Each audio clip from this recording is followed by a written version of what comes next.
Yo, What up? Welcome to the greatest movie ever made. the greatest movie ever made. The greatest movie ever made. This dude, I wanted to just like text you over and over and over throughout watching this movie today. I wanted to call you, but I figured we were just going to cover it on the show. God, this movie is so freaking good. Did you find it to be the best that it's ever been for you this time through? Maybe, yeah, maybe it was the best it's ever been this time through, and That's it's how I also felt. like it was so refreshing to watch a movie that like didn't make me feel like it was a chore to watch a movie right now. I rented it in 4K. Can you believe Nice. that? You Can paid believe for it. that I paid for it? It's unheard of. Even Ashley was like, "What?" She's like, "Why?" And I was like, "Yeah, had to do it. Had to do it." It's a special film.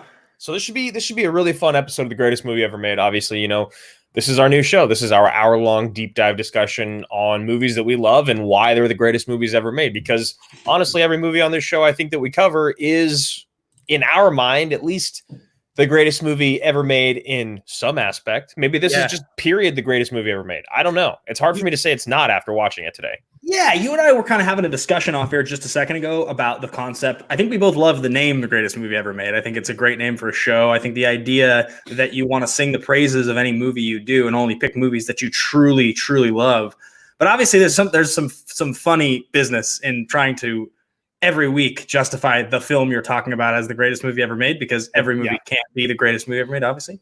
However, that being said, this movie, I remember. However, that being said, or can it? We're here to disprove the theory. No, I remember watching this movie in 2017, and I remember it was early in the year. It was March 9th, I think is when it came out, right around there, March 7th, something like that. And La La Land had come out the previous year, and we had just gone through the big Oscar push, maybe a month earlier. And I remember making my top 50 movies all time right around that time. Yes, I remember. Which, when that computer got stolen, that list somehow did never get backed up and is gone forever. But I actually, at that time, made the 50 greatest. Mm-hmm. And my feeling was I couldn't put Logan or La La Land on my list because they were too recent, and I wanted them to both have a year before, really before I could consider them. I didn't remake the list by any means, but when I watched this movie yesterday, I was like, this is in my top 20 all time. I don't know how I could actually feel that it's not. I like it so much. Easily in the top 20. Easily in my top 20 all time. I think it's honestly and probably in my top 10, even maybe my top 5. We're going to get into it. There's a lot of things we got to get into still. We got segments to talk about. We got guests coming on the show today. I'm really, really excited about the guests that we have coming on. We get to talk about, James Mangold a little bit more. There's a lot. And then, yesterday on Unfiltered, we had a massive influx of upgrades from captains to generals all the way across the board. We had a couple more corporals and sergeants today, so it's just been a great 24 hours for Action Industries, man. Yeah, man, a really, really, really exciting 24 hours. I couldn't agree more with you, and I think that's probably a good opportunity for us to shout out a couple of those people because we have this Patreon, and we're very proud to announce that Jared Webb is upgraded to the captain level. So it's a big salute to you, Jared. And we got new generals and upgrades to general, a couple of which were actually in the general's chat today, which was really cool for the first time. This was exciting to see a few people in there that I'd never seen before. And so we have Pardis Jessedason. He just told me on the call. Damn it. I think I got it. Idiot. You idiot. I wasn't even in the call, so I look worse. Alec Romler Young, Randy Parker, Garth Harkness McMurray, Tim Etheridge, Danny Cost, and Tharshi Sri are all upgrades or brand new generals. That deserves a double, triple salute. That's a crazy. We don't ever get that kind of upgrades to general. That's huge. No, so welcome, guys. Massive. It was a massive Day, and Thrish. We're gonna have to figure out these names. We apologize. Trust me, when we learned Sadi's first name, that was hard enough, and then we learned her last name. So trust me, it took us a couple years, but we got there.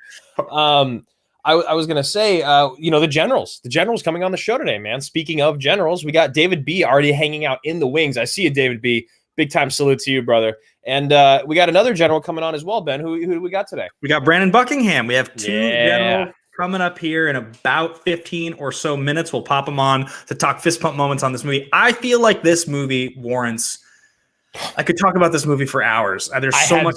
Such a visceral fist pump today, dude, and it wasn't the serum. It wasn't the serum. Okay, yeah, there's a lot. It's going to be a good one. People were really excited, and when we did the vote on Patreon when we announced this new show of the 10 sort of greatest episodes of AMA, this was the movie on that poll of movies we were going to cover on this show that got the most votes. This one was the number one movie, so we knew this was going to be an exciting one. I think the big reason we had this influx of patrons is because we introduced this new coin yesterday. And we're going to talk a little more about it later in the show, but we have a new exclusive merch item. It is the official Action Industries Challenge coin. It's the 5-year anniversary of Action Movie Anatomy, and we later in the show we'll kind of do a little bit more of a pitch on it. We want to get into the show here, but stay tuned if you guys want to hear the details. I think we had a lot of upgrades because there's a special deal as the general where you get early access and a big discount getting it. Yeah, there it is. Right there. That's it. That's all they get. They all just a little taste. You just teased it. They're gonna have to go. Although we are on the internet, so they could just pause their video, go back and pause. Yeah. Damn it! I'm so stupid. All right, let's get into the show, man. We got a lot of great segments. We got things talking about, where do comic book movies at the Oscars, kind of where does that go from here? I think we should still talk a little bit about Hugh Jackman's greatest roles of all time. I saw that Twitter post that you made. A lot of people went back and forth about, his performance, obviously, in Prisoners and Les Mis. I think we should talk about it at least a little bit. And then, of course, there were the rumors of Henry Cavill playing Wolverine in the MCU. Maybe we could talk a little bit on that. And, of course, who we think would be a good Wolverine in the future, Tom Hardy. So I don't know. Yeah, this is. Well, I had a similar thought. We've got a couple other segments we're going to talk about today. Some of the other stuff that we added to the show. We've changed Blockbuster Corner to a segment called "I Got Fired from Blockbuster," which is pretty funny. We're going to talk about that a little later. We're excited about that one. But before we get into any of those things, first things first, hit that like button, guys. If you're watching the video right now, hit the like, hit a thumbs up. And if you aren't subscribed already, hit that subscribe. We will be taking your Streamlabs and Super Chats throughout the show, so be sure to throw those in. If you guys have any questions, you have comments, you want to add to the show. But I want to watch the trailer to this movie. And to speak a little bit on your Streamlabs and Super Chat stuff that you were saying just a second ago, there were a couple Streamlabs and Super Chats that we missed at the very end of the stream from Zach M, who I think Zach actually became a new patron the other day. And then, of course, from our friend Garth, who also just became a general. So we will get to those.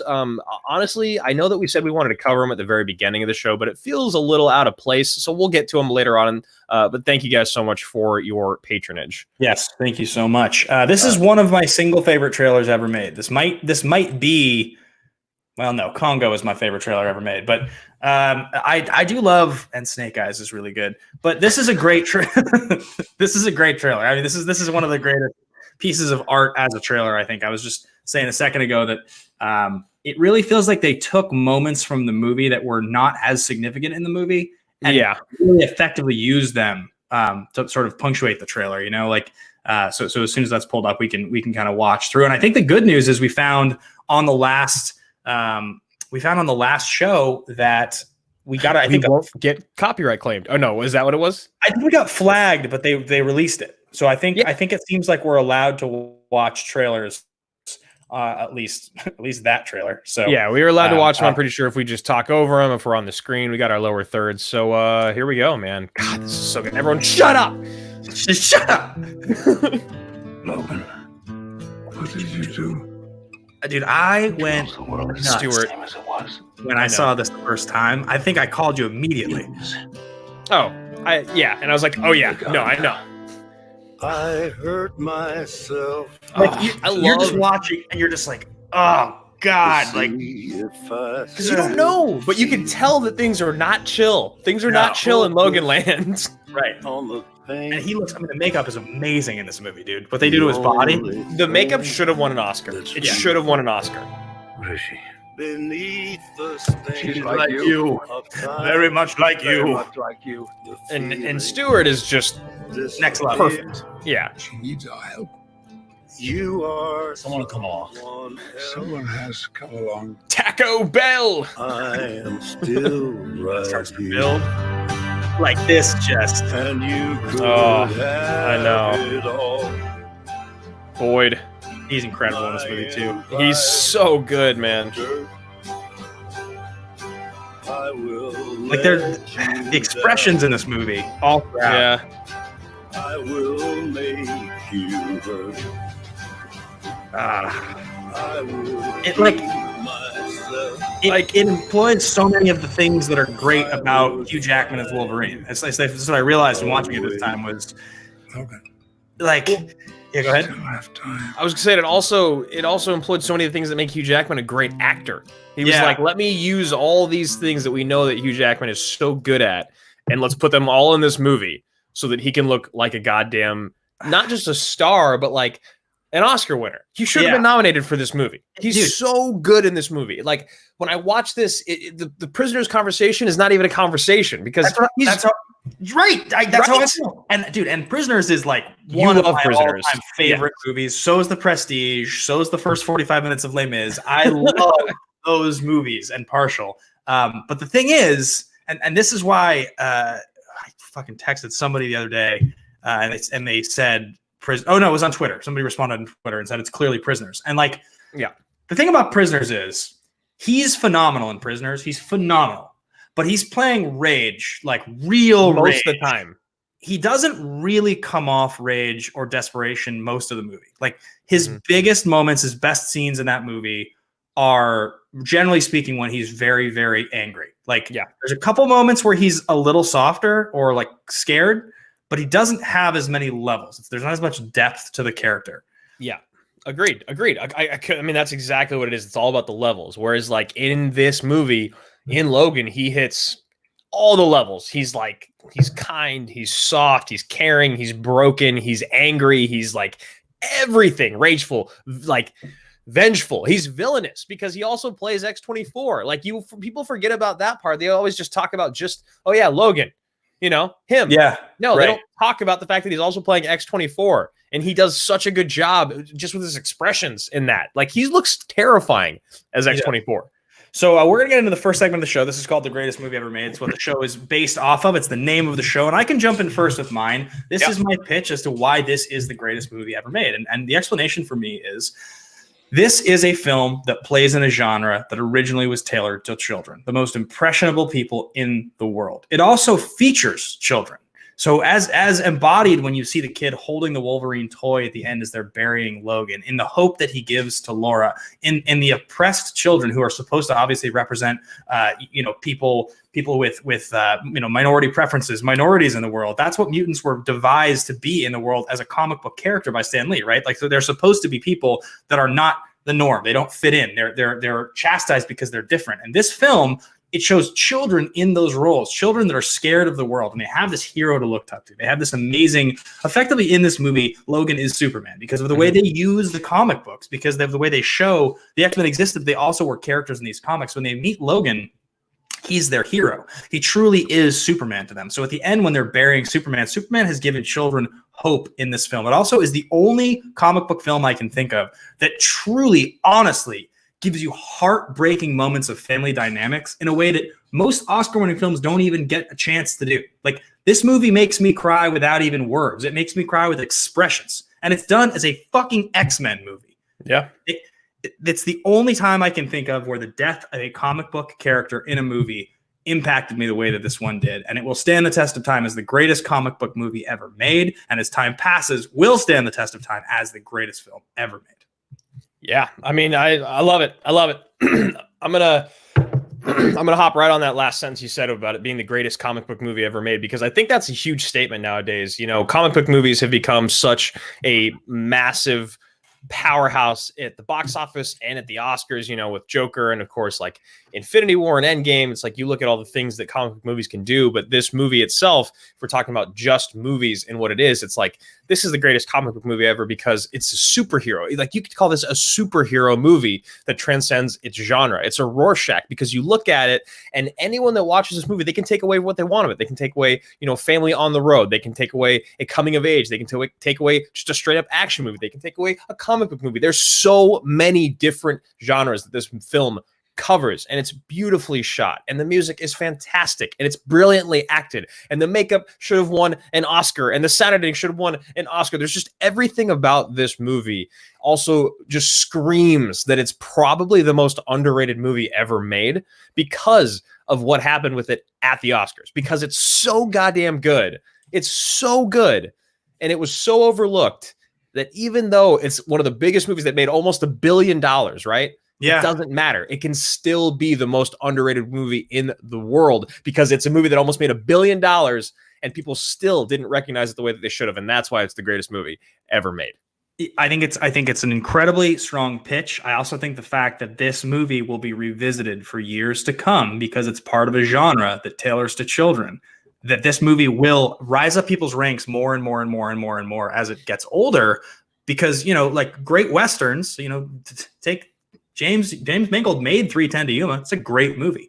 Yeah. No one cares about 3:10 to Yuma. And the further we get from that movie, the more it's going to be remembered as a remake. And eventually maybe there'll be another remake. But Logan stands on its own. Here's the thing that's mind-blowing to me, though, Drew, because I liked it so much this time. I mean, I truly cannot express to you how much I enjoyed this movie this time. It was the most I've cried in a movie in a while. I kept telling myself, I was like, you're not going to cry at this part because you know it's coming and you're already ready for it. And you're like, it's not going to get you this time. It wasn't even like, don't do it, dude. It was like, it's not going to get you this time. Every single one of them got me, and more of them got me that didn't get me before. I got like this movie got me. This movie got me like one of those deep gasps where you're like you can't even believe it's happening. Like when Laura walks over to Xavier and grabs his hand right after they save him. He's having a seizure in the hotel. She grabs his hand. It's this moment of like, you're the first meaningful, intelligent person that's ever shown her kindness or compassion. She had these nurses who looked after her, and she, you know, these people that tried to make sure she was safe. But otherwise, the only world she's known are these evil people. And this person, not only does he love her unconditionally, he's the first one that understands her too, ever, and he's able to communicate with her, and she's like, Grandpa, don't die. You're everything to me. And you just, in that one moment when she grabs the hand, it communicates so much. That's the thing about this movie that gets me is it's not exposition. Most of this movie's greatest moments. So many things in this movie where you're like, a lesser director would have done X or Y, whereas Mangold just lets him do things. Like even just the coughing in the blood of the towel, it's so quick and subtle, and he's so annoyed by it. And you just barely, they don't zoom in on it. They don't show it. Like kind of peripherally, you can see that it's like, that's a dark color and that shouldn't happen when you cough in white towels. You know, there's just so much about this movie that's just brilliant. And I think Mangold by the end of his career will go down as one of the greatest directors that of our generation, because you look at what he can do with this, you look at what he does with Ford Ferrari, you look at what he does with a Western. Yeah, you look at Kate Leopold, goddamn. I don't know, man. I have so much faith in him again after watching this movie today. Well, so this is the point that I was just starting to make a second ago, and I got wrapped up in my excitement. But watching this movie, I was so into it that I was like, all right, so I finally have to go watch The Wolverine, because I was like, it has to be pretty good. It's still Jackman. It's pretty recent. So bad. And it's Mangold. I was like, there's got to be some shit about that movie that works. Because I read all those old Frank Miller Wolverine comics that shit's based on, where he goes to Japan. I read all that stuff. It sucks, man. It's so bad. It doesn't make sense. Get it? I watched it and I was like, how on earth did this director make The Wolverine and then 4 years later make Logan? And Logan is perfect. And this movie is not it's not Origins bad, right? If this is a 10 and Origins is a 0, I think you can honestly say The Wolverine's probably a 5. It's probably exactly average. It's not horrible. It's just it's pretty bad. I give it forgettable. Well, what I think too is what's crazy is that maybe the studios must have known that he didn't have a lot to do with why it was bad. I don't know. It's hard to say that because he's the director. Yeah. Right. He wrote this as well. So, you can give a lot of credit to the story because the writing in this is brilliant, but it's shocking that it was as bad as it was. And it's also just baffling that they gave him another opportunity so shortly after that with such a huge, this was huge. Everyone knew this was the end of an era. You can't just let someone fuck it up again. So why give it to the guy that did exactly that? But they did. They gave it to him, and he just ran with it, man. He must have had a good relationship to Huge, and I think the movie made quite a bit of money. So I think generally speaking, you can always trace those decisions back to the one thing, which is that if the movie makes enough money, they'll usually put the people in charge of making it in charge of making the next one. Enter Brett Ratner. Why do shitty directors get a chance to make things? It's usually because their movies make money. Michael Bay. I mean, if their movies make money, They get to keep making McG, anybody? All right, man. So the next segment of the show, it's fist pump moment. It's that moment in the movie where you look around, you're like, are you seeing this? Like you want to call your buddy. Like I said to you, I wanted to call you so many times today. I texted you at least once. I wanted to keep blowing up your phone, but that's the moment in the movie where you look around, you're like, oh my God, are you seeing this? I got to watch the rest of this movie. This is the best thing I've ever seen. I think we should bring on David B before we give ours, because they're our guests of honor. They're our generals. We don't want to take theirs. And David's been patiently waiting. So what do you think about that? I think it's a great idea. Let's bring on David B, and he can talk fist pump moment. We can see if we have any. We will surely have fist pump moments left when they're done, because easy. All right, here we go. David, how you doing, brother? How's it going today, man? Hey, man, it's going good. How are you guys? Getting by, man. Excited. Yeah. I mean, I love getting to talk about movies that have this kind of impact on me, because there aren't that many. And when I get a chance to do that, man, it makes my day. So I'm glad to have you here with us doing that. For sure. I'm glad to be here, guys. I legit feel honored. Thank you for having me. Yeah. So, when we announced that obviously every single week generals are invited on the show, we announced Logan. You immediately hopped on the opportunity. Both you guys did. And I'm going to ask Brandon the same reason, or ask him the same question. What's the reason that you were so amped to have to be on this episode? Oh, man. Well, this movie, besides being like probably my all-time favorite comic book movie, it's always battling with The Dark Knight. It holds a lot of significant impact about where I was during that time in my life as well. And just growing up reading comic books, kind of like Ben, and always being considered like that nerd kid, it just kind of like solidified the fact that this thing that was considered originally for children all of a sudden can be taken as very serious art and adult entertainment, so to speak. So it holds a very personal, close spot to me. So of course I had to jump on. It's like it's always battling Dark Knight, dude. I always jump between Dark Knight and Logan. So where does it actually land for you? Which one do you have? Can you say it, or do you not want to do it? I can, man. Recent bias being what it is, like I watched it today, and of course right now I'm like, I fucking love this movie so much.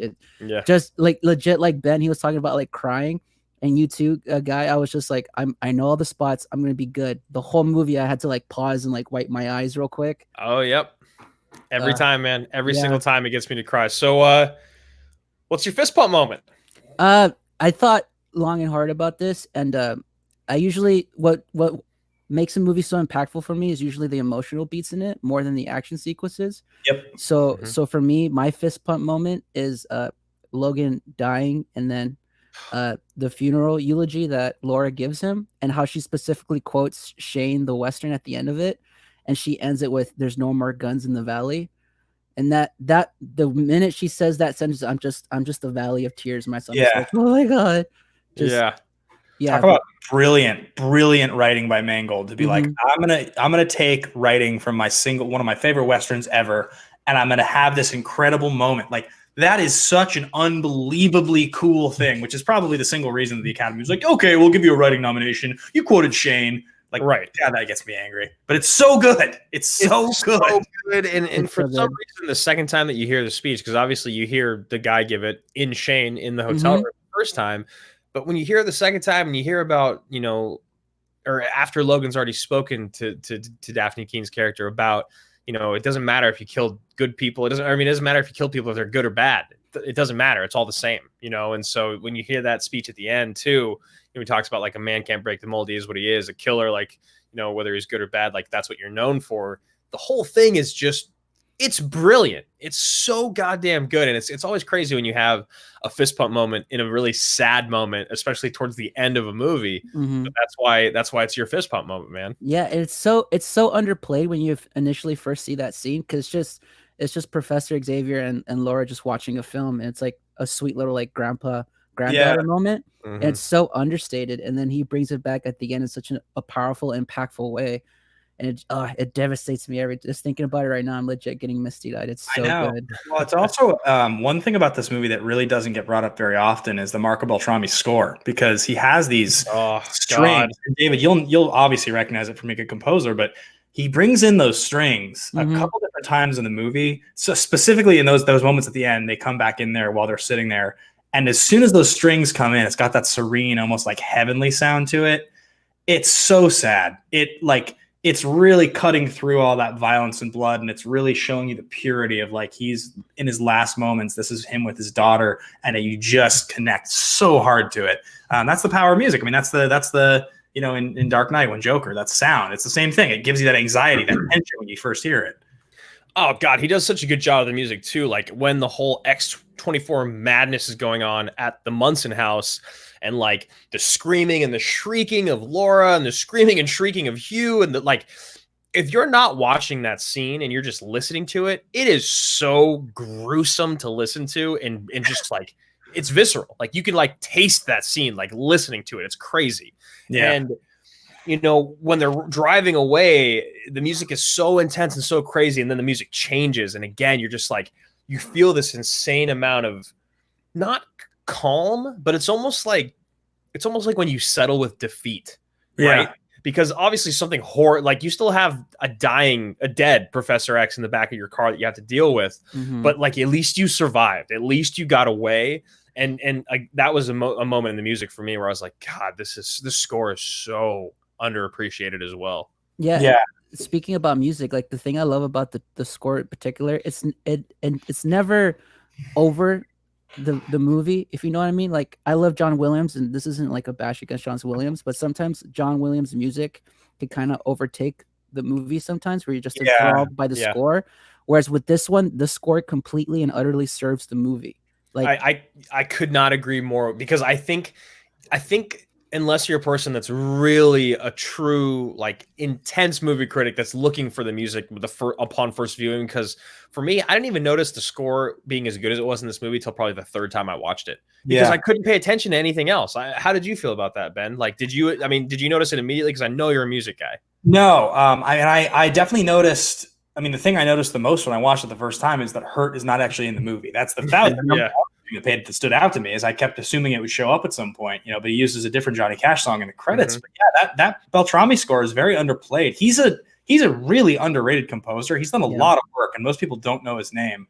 I like the fact, like what you're saying, David, about, you know, John Williams can almost narrate a scene with his music sometimes. And there's a time and a place for that, where the music's supposed to sort of inform how you're supposed to feel. This movie doesn't do a lot of that, which I really appreciate. For sure. And another thing too, I want to point out specifically about music. Sometimes we get so enthralled by the notes that we forget silence is also a very important part of music. Yeah. And there's specific moments in the film where there's absolutely no score. It's just the silence and the sound of nature. And I'm specifically talking about the when he's burying Professor Xavier. It's just complete dead silence. All you hear is like the wind and the water, and it's just like this really beautiful moment where silence really serves the film as well. So yeah, it's a great score for sure. Yeah, man. Well, David, thank you so much for coming on and talking Fist Pump with us. We salute your patronage. We salute you as a general in the Action Army. We're happy to have you here, and we're going to see what we can do about getting you one of those coins this time through. Yeah, Paul, where's my coin? All right, take care, David B. Thanks. All right, you again, guys man. too. Thanks, guys. Hey, brother. All right, I'm thinking one of us should give our fist pump, and then we should bring on Brandon. Yeah, that's fair. You want to go for it, or should I? It's up to you, man. I'm gonna go because you went first on greatest movie ever made. I'm gonna go first on this. So I was just assuming that my fist pump today was going to be the moment that it was in the theater, which is like, don't take it all at once. And then he takes it all at once. And you're like, and then he's like, you know, you're just like, yes. That still was amazing. It was still awesome. Incredible. But it was actually the first time that you see Daphne Keene or X-23 go nuts, because she comes out slowly and she throws the head, and then she starts wrecking people, right? She just straight up ruining people. But then I think I wrote it down here. I know that Hugh Jackman, I want to like write down the series, or I want to read out the series of events that I had, because it ends with him just saying holy shit, which I love. Where is it here? It's the it's stop shooting, she heals, and then it cuts to him and he's like, holy shit, and then the music just starts to swell, and then I was just like, holy fuck, just like looking so amped, because dude, that I love the reveal. I love the reveal, because I don't know why in my mind when I first watched it, I didn't know that she was just going to be Wolverine. I don't know why I didn't know that. you were like, maybe she's a gifted child in some way. I just thought like, I don't know. I don't know what I thought. I like, there's a lot of times in movies where I like, if I'm watching like a whodunit, I try to figure it out. If I'm watching other movies, like I'm okay to be surprised by shit or like not try to like be one step ahead of the writer, you know? Yeah. But yeah, man, I lost it. I lost it today because she was just ruining people. And I love when that defensive claw comes out. Yeah. It's amazing. It's amazing. I agree. It's a hell of a fist pump moment. I'm excited to share mine. But first and foremost, we're going to bring in the next general for today's episode. That is Brandon Buckingham. Big time salute to you, Brandon. Boom. Good to see you, brother. What's up, man? What's up, fellas? How you doing, brother? Doing good. It's Saturday. I've had a long week, so I've been really looking forward to today because I love this movie. I don't see this as a comic book movie. It's just a good movie that has certain characters from a comic book in it. Couldn't agree more. I couldn't agree more. So is that the reason why you wanted to hop on as soon as you heard that we were covering Logan, that you wanted to be on the show? Yeah, because it feels like it's just a good movie to me. It's not a comic book movie to me. It's just a good movie. And because I watched it last night, I hadn't seen it since it first came out on Blu-ray, so it had been a while. Mm-hmm. I watched it, and then I realized this is why I love this movie. Okay, go ahead. So I watched this movie, and I had notes on my phone while I'm watching. I'm like, all right, this is good. At first, I'm like, oh, this is probably not going to be that many. It got pretty long. I'm like, wow, this is a lot of stuff. So I won't be able to talk about all of this. So I got to prioritize. All right. Well, then let's start with your fist pump, man. What was the moment? What was that moment for you? So in Act 3, they are in the forest. Logan is on his knees, and Dr. Rice is talking to him, kind of explaining everything. He's doing his bad guy monologue. He's doing a bad guy monologue. Logan takes the gun and shoots him in the head in the middle of the monologue. And I'm like, let's go. It's so good because it worked. His monologue worked on Caliban, and Caliban's way smarter than Logan. Yeah. You know? Totally. Yeah, totally. I mean, he like it's so satisfying when, you know, because guns are such a villainous, vile part of culture so much of the time. We see so many headlines involving guns that are so sad and horrible. Well, and also like the classic movie tropes, it's like the bad guy uses a gun, the good guy uses like his hands and feet, or he spares the bad guy. Yeah, and it's really funny because Logan early in the movie says he doesn't like guns. Right. And Logan he just kills people with claws, but Logan just shoots the guy, which is so satisfying that it's a bad guy who gets shot in the head brutally and just done. You're done, bro. Stop being evil. You're fucking dead. It's a huge moment. I agree. And it's so great too. I know. I definitely fist pump because of all the people that he could just kill by shooting him in the head instead of fighting hand to hand, that's the last guy in the world, right? Like he could destroy him in hand to hand combat. Even at the end of the movie, after he's been impaled on the log, he could still kill Dr. Rice. Even then, but I love that he shoots him as if he was he needed to take him out. It's wonderful. It's such a great period on the end of that guy's appearance in the movie. Yeah, couldn't agree more. More. So another thing that I found out watching this movie, for most of the movie, X-23 or Laura, most of the time is either quiet, grunts, or yells. Yep. How far into the movie do you think she goes until she says her actual first line of dialogue that's not a grunt? I feel like it's got to be an hour 40. I would say, I was going to say maybe an hour and a half. 1 hour, 37 minutes, and 49 seconds. Yeah, and then she just starts crazy Hispanic mom just going 20 miles an hour. It's it's so good. Yeah, everything she does in this movie is excellent. I'm actually a little surprised that I haven't seen her in more movies since. I mean, Logan still feels so recent, but it's been a few years. It's been a few years now, and the fact that Daphne Keane hasn't popped up more, I don't know if it's a language barrier thing, or if it's just because we've seen it many times where people have kind of one hit wonder roles. But yeah, I love her in this movie. Yeah. There will eventually, I think, they've talked about doing a series around X-23, but I think eventually they'll either do a grown-up version of her, or a teen, I don't think it'll be Daphne Keane, or, because she's got to be grown up pretty fast. She's pretty young, and this is already, it's already 4 years ago they filmed it, so, she's probably doesn't look quite the same. She's probably, getting close to being a teenager at this point. She's 11 in the movie, so, But yeah, I think those are phenomenal fist pumps, Brandon. There's this movie has probably as many fist pump moments as most movies we will ever cover. Like Definitely. it's just full of them. It's so good. So well, since Brandon's here hanging out, Ben, we don't have to worry anymore, and he already gave his. What's yours? Yeah, so there are so many, but for me, I think what it was the satisfaction of the moment that got me in theaters the hardest, getting me just as hard this time. And I think it's because, so the moment I'm talking about is when X-24 comes into the bedroom, and you know it's kind of know that it's not Logan. You kind of know that it's not Logan because I didn't know what was going on.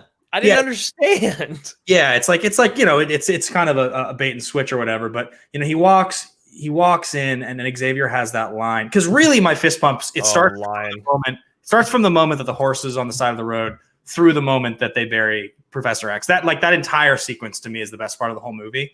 But specifically, it's when Xavier is giving the monologue where he says, today was the best day that I can remember in a very long time. And he says, but I don't deserve it. It's going to make me cry just talking about it. But I don't deserve it. And he says, today was the first time I had heard what I had done to those people. He's remembered what he did. Yeah. Yeah. And we just keep on going and pretending. And I think there are so many pieces to that moment. And I think the reason it's a fist pump for me is because even knowing it's coming, and even the fact that it's the fourth time I've seen it, it got me just as emotionally as it did each of the first three times. It was just as effective because he's this man who in his life has tried so hard to help people. That's his whole goal, was to be this guiding grandfather to an entire species. And, here he is realizing I killed all these people close to me because I'm old and I can't control myself. And I still want to help, and I still want to be able to enjoy the life I have left, but I don't deserve to be happy. And it's there's so many levels to what he's saying, and it just crushes my heart when he says that line. And that's the line in the movie where I'm like, how in the fuck is this guy not getting nominated for an Oscar? It got me visibly angry afterwards. I just was like, what is happening? Who was not watching this? Who watches The Florida Project and goes, oh yeah, pound for pound, Willem Dafoe's just better. He's great in Florida Project. I love him in that movie. But who watches this and goes oh yeah, Rockwell and Three Billboards, way better. He's on the same level as all those guys. It's not even close. It's sad. Both of them, Hugh and Patrick, it's probably one of their best performances of their careers. I think it is. I think it's the best performance of both their careers. Yeah. I think, because when you talk about Stewart, otherwise it's most people talk about what Green Room, and then of course The Next Generation, just Star Trek. And it's Picard's great, but this role is, I don't know. Obviously we're biased, but all right, Brandon, is there anything else that you want to say about Logan before we let you go, General? Last one is in the very end when Logan is dying and Laura says, Daddy. I bawled like a baby when I watched that last night. I'm like, oh God, no.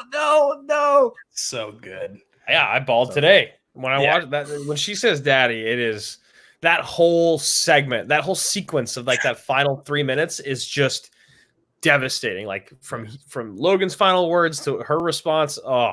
And then when she turns the cross, the cross to an X, that one also gets me every time. The cross to an X just rips my heart out. Rips it out. So good. So Brandon, thank you so much for supporting. We really appreciate your patronage. We're happy to have you here today. We salute you, General. Salute, brother. Thanks for coming on, man. We'll see you. Thanks for having me, guys. Take care. Well, that was great, man. We got Dave B, Brandon B on. It was a good, this is good stuff. This is good stuff. This is what it should be like every week. Yeah, I'm excited about this show. This is going to be a lot of fun. So that's Fist Pump Moment, guys. Thank you so much to our generals for calling in. Let's jump into the next part of the show, which is Star Profiles. Do you want to read a couple Super Chats first? Yeah, let's read a couple Super Chats, and then instead of talking Star Profiles, let's talk a little bit about Hugh Jackman's career in those roles. So the question we got yesterday was from Zach M. For $5. He said, would you be in favor of a Schmodown rule that lets a player spend points to remove a slice from the wheel before round 2? I feel like I could probably answer that for both of us and just say no. I think the whole point of people that there's supposed to be a rule where you can maybe give up your 2 slices to eliminate 1 slice from being picked, but you don't know if your opponent's picked it or not.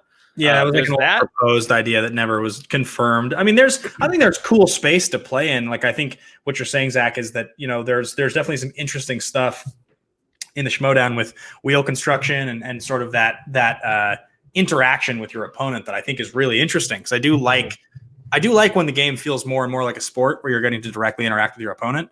But I think that paying points to eliminate slices, I think it gets dangerous. People can lose themselves games really easily. I don't like people having that much control over the outcome. Because the other thing too is you end up spending how many points does it take to eliminate a slice, and then how many points do you end up losing by that slice isn't spun, or do you not lose the points until it is spun? So there's a lot.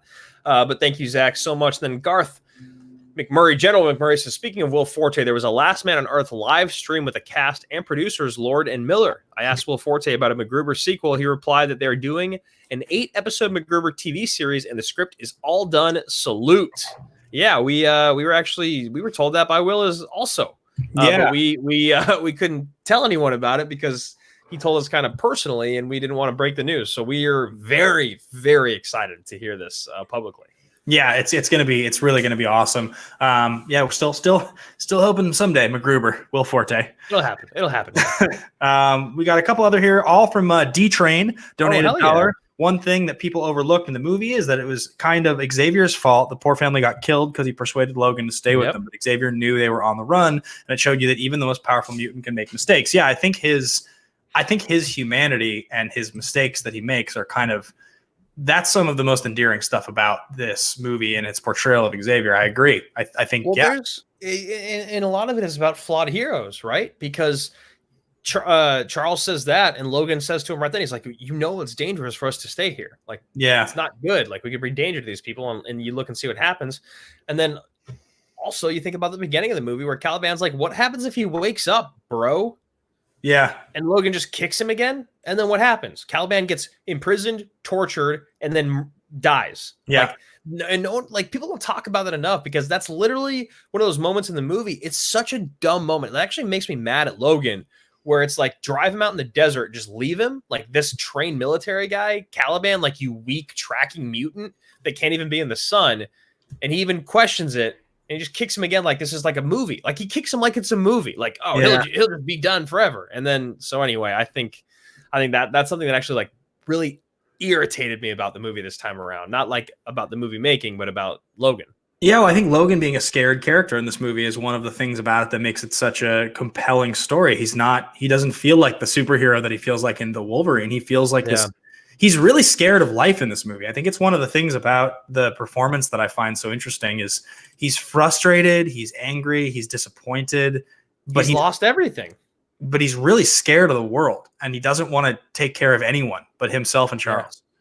Yeah, because everything else that he's ever latched onto in his life is gone. Because also when they keep talking about the issue, or I mean, not the issue, but the incident that happened in, what do they say? Westchester? Is that where it was? Yeah. Those are all mutants that died. Yeah. Like, right? Yeah, for sure. Isn't that where it was? So, yeah, anyway. Let's keep rolling through here with a couple other from D-Train. He says, the movie is one of those rare comic book movies that you can show to non-comic book fans, and they would still love it because it was more down-to-earth than the previous X-Men movies. Yeah, I mean, I don't know. Down-to-earth is such an interesting word. I don't think it is more down to earth. I think it actually tries to accomplish more than the other X-Men movies, but I think it is actually just more palatable because it's not just like superhero, like flash and bang.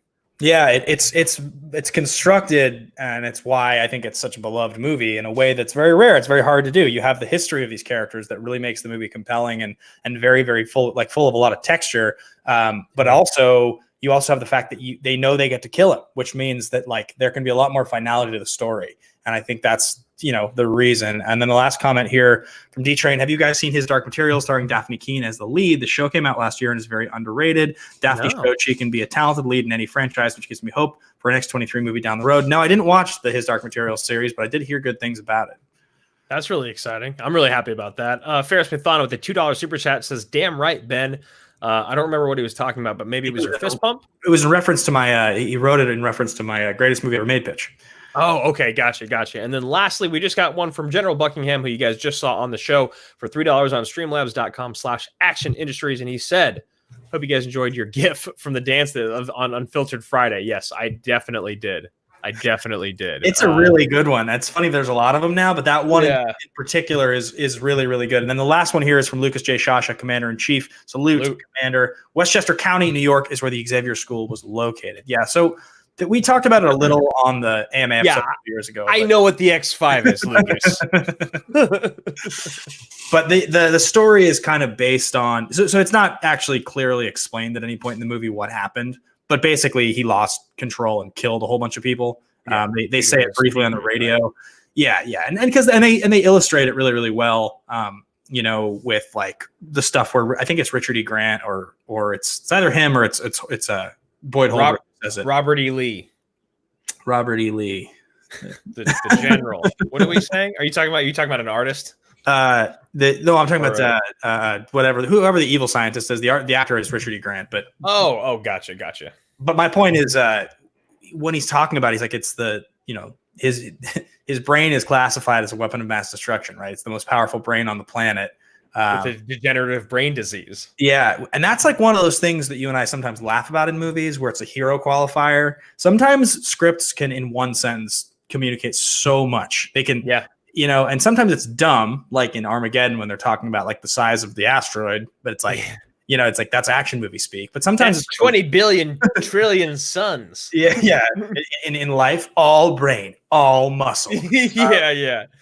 But like, in this case, they do a really great job with that. So you're like, oh shit. Like when you put it that way, and that's exactly what Caliban's thought process is when he hears that. He's like, damn, he's like, I've been hit by these episodes before. And like, that shooting, what they do for the effects of the shooting in the hotel in Vegas when Xavier's having a seizure is like some of the best special effects I've seen, or some of the most effective special effects I've ever seen in a movie. Yeah, I couldn't agree with you more. I feel like you can actually like feel what's happening. It's such a visceral scene. So anyway, we're going to continue moving through here because we have next thing to get to, which is star profiles and specifically Hugh Jackman's career. We already talked a little bit about Patrick Stewart. He's now kind of in a post-Logan renaissance. He's doing Picard and around this time he was the narrator in Ted and Green Room. But Jackman, this is the moment in Jackman's career. It feels like it's the couple years like prior to this, and then this moment that he starts to sort of. It feels like he's like endearing himself to the world as like, I am the most loved performer in the world, Hugh Jackman. I mean, that's like obviously The Greatest Showman had a lot to do with that, and him doing the show and the whole video of him doing the Greatest Showman. Like there was a lot of stuff that started to come out that was like, man, he's like the sweetest guy that's ever lived, and he's so he's just an incredible entertainer. Yeah, and I think the conversation about his career and his best performance, we mentioned it. Really, it's basically Prisoners, Les Mis, this, and Prestige. I think people love The Prestige. There's a couple other movies he's done that are great, but it feels like those are really the movies. And in watching this again, it just, to me, feels like this is clearly his best performance. Like I don't have any hesitation at this point in saying it.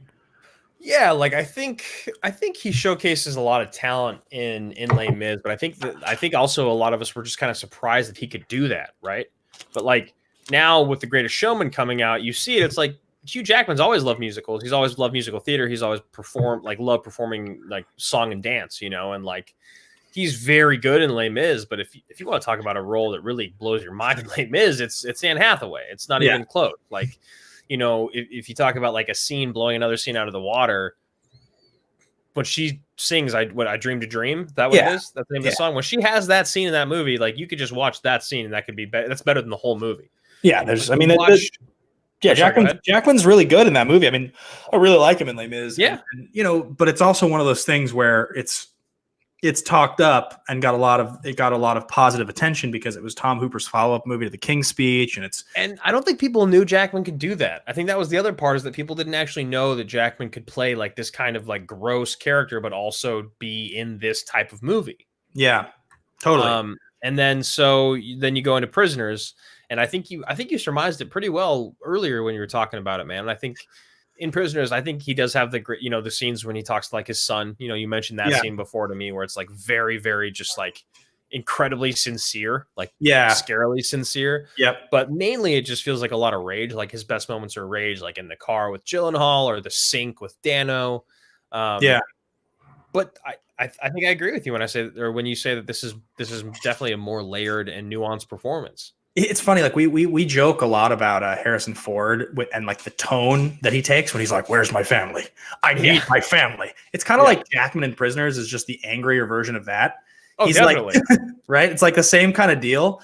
But yeah, it does feel like when you watch Logan, there's a lot of moments in Logan where it's the writing combined with the history, combined with the stuff we talked about of him being this kind of, he's like gun shy of the world, and you have all these things about him. Whether he feels weaker, God, like talk about that scene. That scene when he's talking to Daphne Keane and she's asking him what the adamantium bullet is, and he's like, "Oh yeah, well, I was thinking of shooting myself with it." yeah." And the he's way like, I used to carry it around to remind me of like who I was. But sorry, and you were saying the way he what? the way he says that line to his daughter, to a character that at that point he knows is his daughter, he's so like kind of like embarrassed and defeated by the line, but he's also like embarrassed. He's like also defeated by the world. So he's like, I don't have it in me to sugarcoat this anymore. I'm going to tell you exactly what this was because I don't give a fuck. Yeah. Because I'm going to die. And nothing has triggered me needing to care enough. I've lost everything. I don't care that you're my daughter. And he's not even angry. He's just like says it kind of matter of fact. He's resigned. He's completely resigned. I mean, she even says, Charles told me that you want to die. And then he's like, oh yeah, what else did he tell you about me? And he's like, to not let you, because it's like, she even says right before that's like, you don't want to live. It's not about like, I do believe that the adamantium is poisoning him, but I also think a lot of it is just that he doesn't care to try to get better. Right. Like, like doctors always talk about like, oh yeah, a healthy diet and exercise and you have a higher immune system. And it's like, positive, like laughter is the greatest medicine, all that shit. But like, if you kind of boil that down to just like this miserable person has no will to live anymore and they have the ability to essentially live forever. Like you even called me when you first watched Logan a couple days, or not first watched it, when you watched it again a couple days ago, you were like, why does he have that limp? Like, does he just have that limp because it's his baggage? Like, is that an emotional baggage limp? Or is he actually injured? Because like, why is he so injured by this one thing that he has to limp so badly? You know what I mean? Like, yeah, I think that's such a great like breakdown of what the fuck is going on. Yeah, right. And because something that I noticed in watching The Wolverine was that Mangold obviously had this real fascination with the character of Logan and the concept of death, because a lot of The Wolverine is about that. A lot of The Wolverine is that he can't die. You get these moments of him healing, but he also gets his power taken from him. So he's a little more mortal in that movie. But there are constant conversations in that movie of him sort of like, people are saying, do you want to die? Like, and you even see there's the moment of him holding his, his heart in his hand or whatever, the death. And like, it didn't really land in The Wolverine. So obviously Mangold got like another crack at it. He's like, well, let's not just have him, contemplating death. Let's just have him fucking die. And like, now we remove all of the strings that are attached to this, and we can just actually tell this story. But like the concept of this immortal person becoming mortal and slowly becoming mortal, and I think the weight of his life experience is what this movie really is about. And I think what you're saying there is sort of like he has this limp and you wonder why, and you wonder what got him to this place. That's the texture that makes the performance so compelling, is that you don't know, but he's lived seemingly forever. Yeah, and so I want to just mention this really quick. Liam Gilpin in general says immortality sounds like a gift, but eventually becomes a curse. And you can see that really wear down Logan, right? Because he's lost everyone that he loves other than just Charles, and he can't stand Charles at this point. But the whole idea of mortality with him and him being able to die, and the fact that it's not ever completely laid out for us in black and white is the same with that last line that he has, where he says, oh, so that's what this feels, or so that's what it feels like. Yeah. And, you go and you read about it, it's like, oh yeah, well, half of it could just be like, oh, well, he's a person that's never had to worry about dying, and now he's finally feeling his mortality. Or he also says it right after she says daddy for the first time, and like, I can't imagine the feeling of like, a good friend of mine just had a child the other day, and it's like, you can't imagine the feeling of what it's like to actually hold a kid, your own child, for the very first time. And obviously Logan didn't get to do that. This child was created in a lab essentially, but like that moment when she says that, because he never says that she's his daughter, he doesn't actually really ever acknowledge it. Like he knows that it is, and we know that he knows that it is. But in that moment when she calls him daddy, it's like it solidifies the whole thing. And And when he says, "So that's what so that's what this feels like." Oh, God, that's the best line in the movie, man. Like like 10 million times over every other line of that movie for me is that line. Yeah, it's a pretty heavy, pretty weighty line. It's cool they save it till the end of the movie. Yeah. So I'm going to move on really quickly to this next question. I think it actually, who should be cast as Logan in the MCU and it's come up a little bit. You know, people talked about Cavill recently. There was a rumor going around, but what this movie really made me think was, I don't know that I'll be comfortable, honestly, watching any actor play Wolverine going forward. I think you and I did an episode on AMA at one point where we talked about the most iconic castings, the ones that have like the most perfect superhero castings ever. And a lot of the MCU ones have been great, right? Like RDJ and Chris Evans are amazing, and Wonder Woman. Like almost all the superheroes have been cast pretty perfectly for the most part. But this one in particular, I just have such a hard time imagining any actor stepping into these shoes, because it just doesn't feel like they would have to go a totally different direction, like as a character. Like I don't want the same. I'd have to see before we saw Logan in the very first X-Men movie. Like, you know how it shows him as a cage fighter walking and he fights Sabretooth? Yeah. I guess I want to see the origin story, but even then it feels like I still could just see if Robert De Niro can play his own goddamn origin story in The Irishman, Hugh Jackman can play his own origin story in Wolverine. Like, totally. I mean, you said in Wolverine Origins. You said earlier, Tom Hardy was a suggestion, and I think it's a fair suggestion because he's obviously a little shorter. He's got that stout muscle. In the comic books, Wolverine's this really short guy. In the obviously, in the comics, he's like 5'10" or 5'8" or something, and in the movie, obviously, Jackman's 6'4". He's a much bigger, much more imposing character. Hardy, I think, could pull it off, but he kind of makes weird decisions sometimes. So I don't know. And he's Venom already, so I've seen people kick around Keanu Reeves, but I think he's too old to step into that role. Keanu's too old. Cavill I like, but honestly, it's not okay. I'm not okay with someone playing Superman and Wolverine. It feels like the same person shouldn't be able to play both those characters. They're so different, but I guess that's like what acting is. But I think it takes away from both of them. Yeah, there are some other interesting ones. I think I could see there's a part of Oscar Isaac that I think I could see pull it off.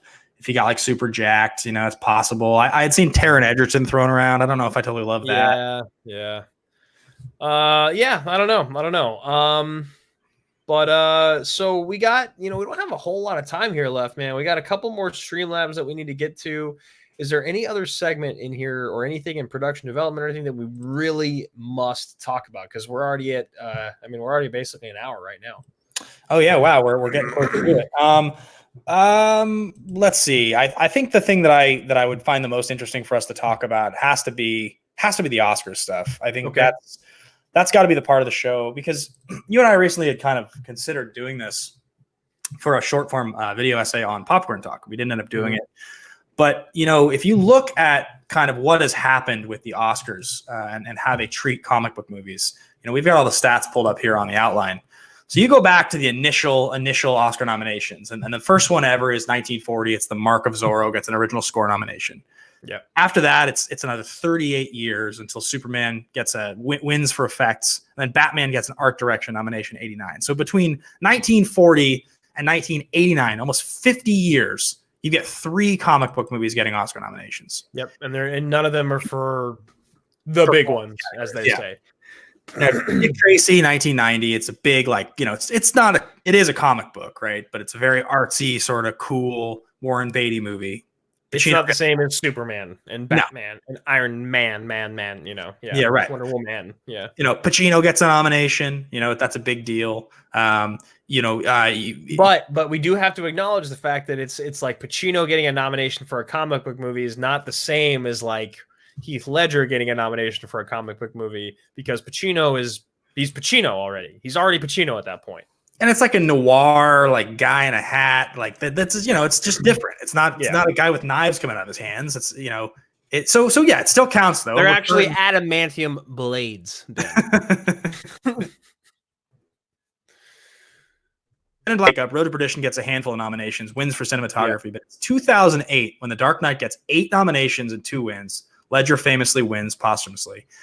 And that's the year that they expand the category of Best Picture from 5 to up to 10, because I think there's an understanding by these crusty old Academy voters that, like, if we're going to have to put superhero movies in, it can't be one of the 5. We have to make extra spots for them, because still reluctantly, these movies are still not a big enough deal for us to really give a fuck about. But this one in particular, and because Heath passed, you know, we need to acknowledge it. And well, what's crazy too is, we have that we were doing short form over at Popcorn Talk, and one of our segments that we were going to tape was called "How the Joker Changed the Oscars." And he did, because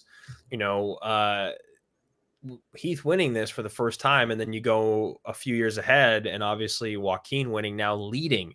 Like, we got supporting and leading and a Best Picture nomination all in comic book movies in the last 10 years. And it's like, it's massive. Like, the fact that 2 huge Oscars have gone, acting Oscars have gone to comic book movies is just huge. And the amount of money that comic book movies have made is crazy. So, like, obviously Heath winning was kind of the tipping point, but now it's just all downhill, like, in a good way. We're talking like a snowball downhill. Comic book movies have just, I think that now, moving forward, comic book character-based films cannot be looked at any differently than films that should win Oscars. Yeah, Oscar bait films. We have noted here, notably, $15 billion and 23 Oscar nominations just since 2009. In the last 11 years, so many more. And I think Logan, honestly, we said it at the beginning of the show, but if Logan had come out 2 years later, if Logan had come out in a post-Black Panther world, I think Logan gets 8, 9, 10 nominations. I just think that it came out right in this moment in 2017 where the Oscars still weren't quite ready. They still hadn't quite caught up. And it does feel like going forward now, you're going to see a comic book movie be nominated for Best Picture, I think, 4 out of 5 years going forward now. I think so. As long as they keep making them at the quality and the caliber that they have been, and they keep putting in the level of talent that they have, then yeah, 100%. If it becomes though this weird thing where it's just like all streaming platforms and streaming services, and like the movies are okay, and the movies are just like a middleman to getting to the next part of streaming content, like that's one thing I'm worried about. Yeah. You talked about how all the Marvel shows are all canon now, and you go and watch a movie. Like, anyway, we don't need to get into that. We don't have a lot of time. Yeah. So yeah, I think we have a couple Streamlabs to get to. I do think it's funny to point out we have a segment we were going to do here called "I Got Fired from Blockbuster." Yeah, this is funny to me because you worked at a Blockbuster many years ago, and if you had put this movie on in the Blockbuster, you're like, Logan's the new Wolverine movie. This would be pretty cool. It's probably appropriate, right? Yeah, I could just see how it would go as you would turn it on and you'd like put it in the DVD player. The credits, the trailers would play. You'd already be in the back of the store, either restocking, maybe talking to a guest, a customer, and you're talking to them, and all of a sudden you hear this, oh fuck! And you're like, wait, what? And you're like, no, this is Logan, right? Well, what was this rating? Yeah, it's got to be PG-13. And you're like, anyway, yeah. So this is the hottest new thing. And you hear, oh fuck, guys, and you hear pendejo, and the gun goes off, and you're like, all right, yeah, gun goes off, whatever. And then you look over and you see his claws through someone's head, and you hear him yelling fuck and shit a lot. Immediately, you're done. Like, this is within the first 2 minutes of turning on the movie at Blockbuster, you're fired. You're fired immediately. It's so gory. It's like he claws through the head, slices his arm off. He's like a drunk. Already the subject matter is not appropriate for children. He's already sleeping in his car. Yeah. It's so depressing and like grimy. Yeah, I think this movie gets you fired within 3 minutes. Easy. I'd say 3 minutes, you're fired from Blockbuster. So I think every week we'll probably talk about how many minutes in do you get fired from Blockbuster. And Logan's a good one to start off with.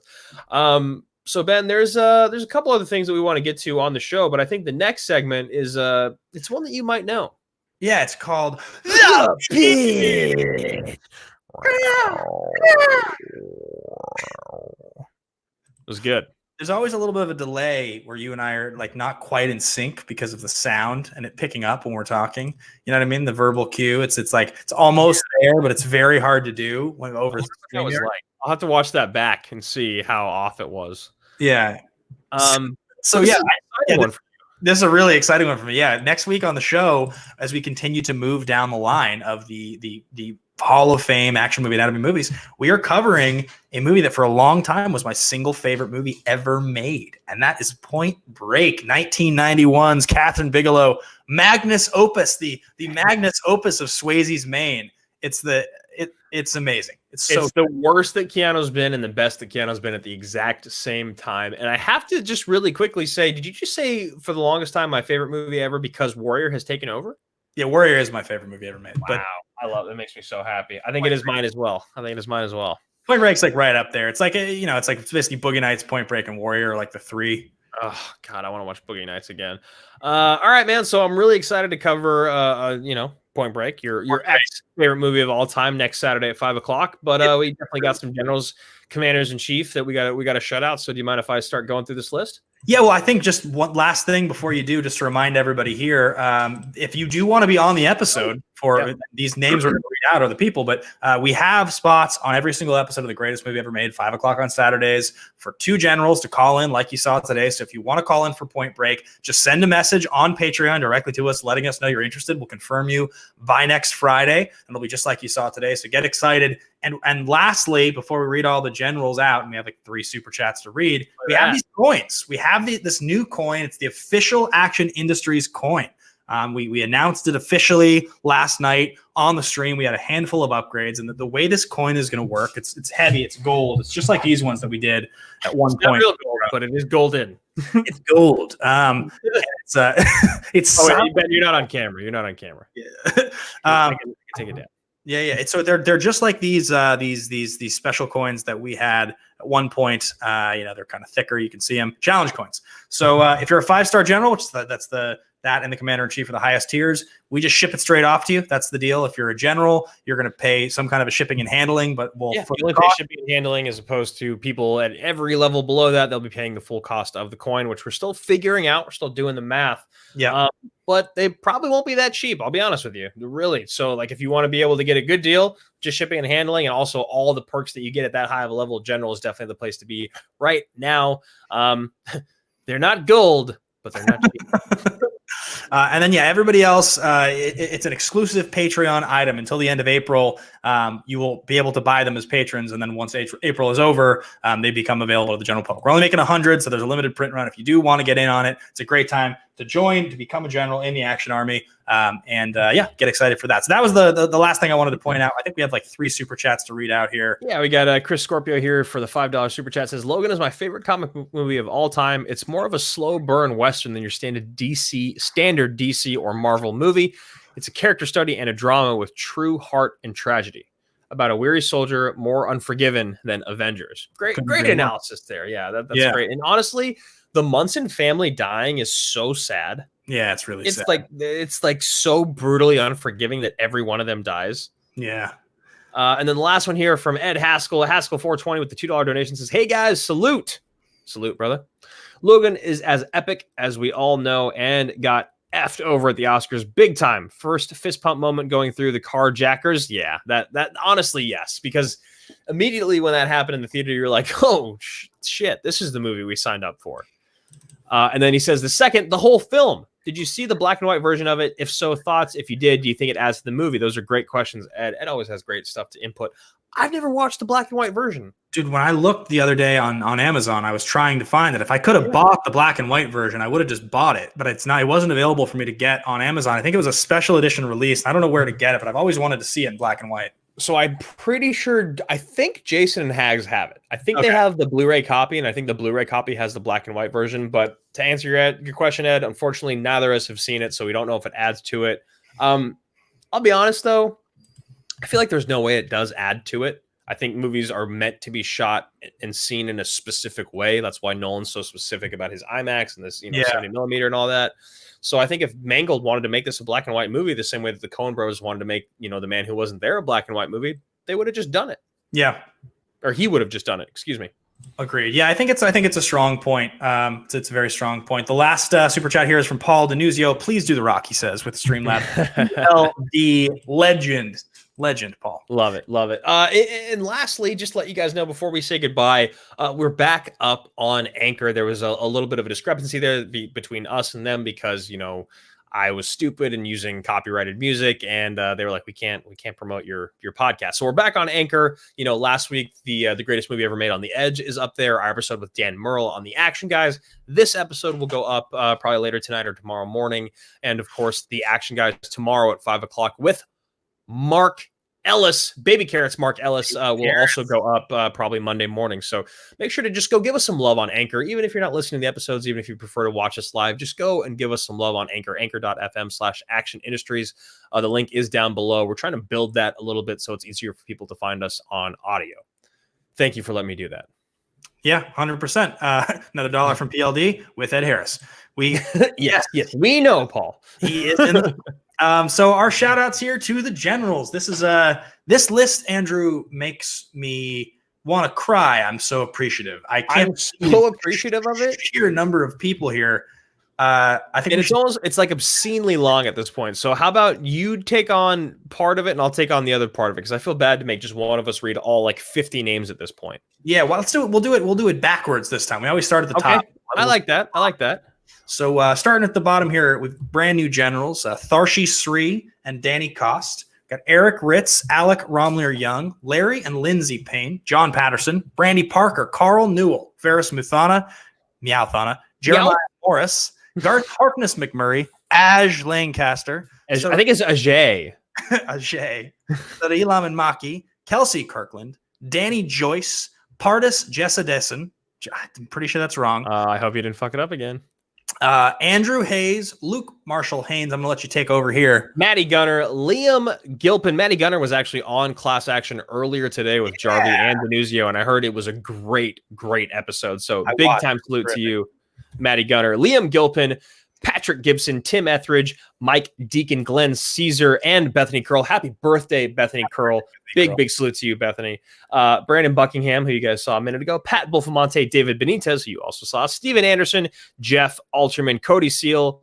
Sorry. Those are all the generals. Big time salute to all the generals. Now the 5-star generals, we got Cody Seal, Mac Ryan, Oscar Romo, Jake Iacovetta, John Getz, and of course, PLD, our commanders and chief.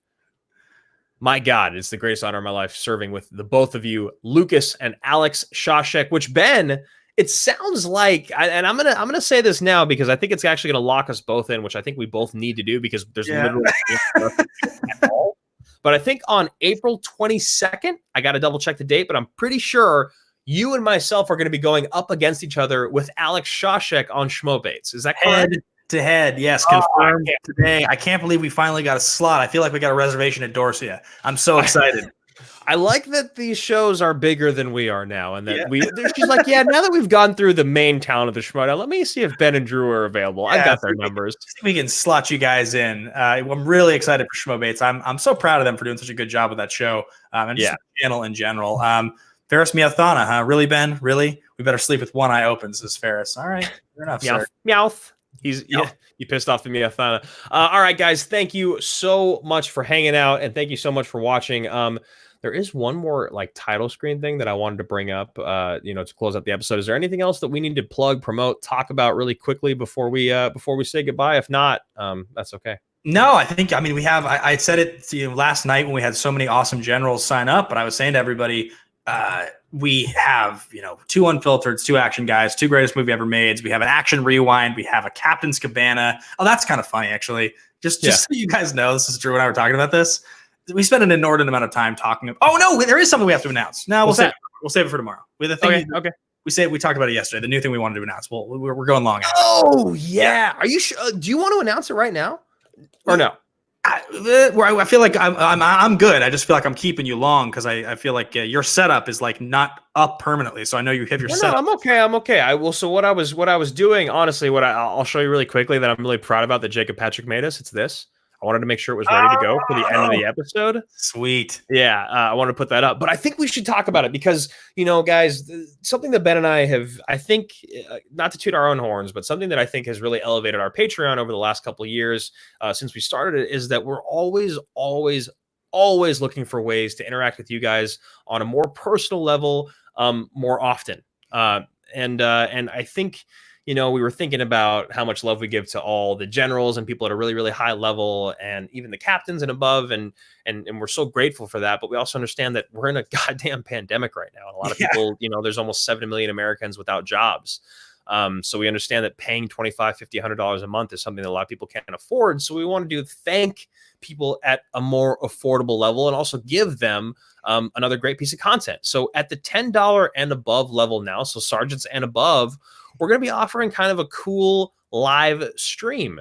Ben, do you want to take over from here? Yeah, we're doing it. It's it's a mailbag like you guys have heard in the past, and the way we're going to do it is once a month. It's going to be a public stream, so it's not going to be. But the questions that we're answering are only going to be submitted by patrons. So everybody at the sergeant and above level, if you're a sergeant, we follow you on Twitter. That's already a thing. You get access to obviously all of the behind the scenes action rewind or the reactions. Action reactions, and a lot of you actually have access to the Action Rewind series from the promo that we did in March or February. But now we're going to do these streams once a month where if you submit a question, it can be a longer question if you want. I mean, it can be as long as you want it to be. We're going to take a certain number of questions every show, and it's just going to be a pure mailbag show only to answer Patreon's questions. Lucas Shashik says the Sergeant Soiree. It's kind of funny. Sergeant Soiree. Yes, dude. And we can wear like cocktail outfits. Yes. I love it. Well, I think you and I were talking like earlier about, so I'm really excited about this. And if you're at the sergeant level and you're watching this, we will do a more formal announcement, I think, of how we're going to run this probably tomorrow on the Action Guys. So give you instructions of how to submit your questions. But we were laughing about like the costumes and the hats and all the things that we've been dressing up with. And what if we started to rotate the Captain's Cabana theme, so that once a month it was a different theme? Because I was like, what if we showed up in like pink polos and like cream colored sweaters tied around our necks, like it's the country club vibe, right? We could like if it's a soiree, we could do the Roaring 20s. We could do like comic book themed. Like we could do whatever the hell we wanted. It's the Captain's Cabana. So just because we started with the 10-gallon hats and the Cabana shirts, there's so much to build from there. Wear like a monocle, a top hat, a pocket watch, perhaps. We could an ascot, a bolo tie. I want a bolo tie. Anyway, guys, so those are things we're really excited about. I'm really excited about like the essentially Action Industries mailbag, just because not only will it be a great way to reward those patrons, but the questions that mailbag gets, they are all over the place. They're sometimes personal, they're sometimes movie related, they're sometimes music related. Like they can literally be anything. So it'll just be another great way for us to kind of let you guys get to know us better, and of course for us to get to know you guys better. So I think I love the Sergeant Soiree. We'll see if we change the name. Maybe we'll do rotating outfits and themes in the Captain's Cabana. But once again, a big thank you to David and Brandon for coming on the show today. I think this was another huge success of the greatest movie ever made, man. I really enjoyed today's episode, guys. So thank you so much for watching. Big time salute, and we will see you tomorrow night. Salute. Bye, guys. Bye, everybody.